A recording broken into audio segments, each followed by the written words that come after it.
Alors, 10e vidéo consacrée aux acheteurs. Grave question qu'on me pose. Faut-il acheter les murs de l'officine quand ça se présente en même temps que le fond? Ben, en fait, là, il n'y a pas de règle. Parce que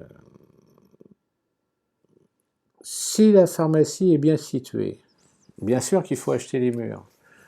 Parce que sinon, le loyer, ça part, comment on va dire, ça part aux oubliettes. Alors que si on achète les murs, en fait, ça vous permet de vous constituer un capital immobilier en même temps qu'un capital professionnel.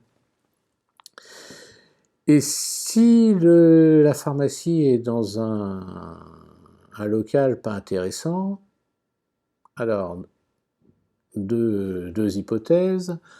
La pharmacie est dans un local mal placé et pas intéressant, est-ce qu'il faut acheter cette pharmacie? Donc réponse non. Mais par contre, si la pharmacie a du potentiel en étant dans un local pas terrible parce qu'on a la possibilité de transférer, et bien là dans ces cas-là, effectivement, il faut acheter le fond, mais il ne faut pas acheter les murs puisqu'on se prépare à quitter les murs pour transférer.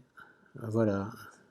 Donc c'est ce qu'on appelle de la logique toute bête, mais si, j'en reviens, si la pharmacie est bien située et que les locaux sont bien, eh ben, constituez-vous un capital immobilier, et en plus du capital immobilier, autre intérêt que je peux quand même préciser, c'est que ça va vous permettre de faire les travaux que vous voulez, sans avoir besoin de demander l'autorisation du propriétaire, puisque le propriétaire, ça sera vous.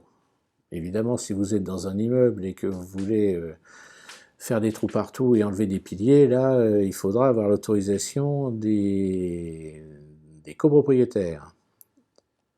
C'est une autre histoire, je ne vais pas me lancer là-dedans, mais voilà, tout ça pour dire, si vous avez l'occasion d'acheter les murs de votre pharmacie et que votre pharmacie est très bien située, faut pas rater. Voilà, c'est pas grave d'avoir 2 emprunts. Vous vous constituez 2 fois du capital. À bientôt, au revoir.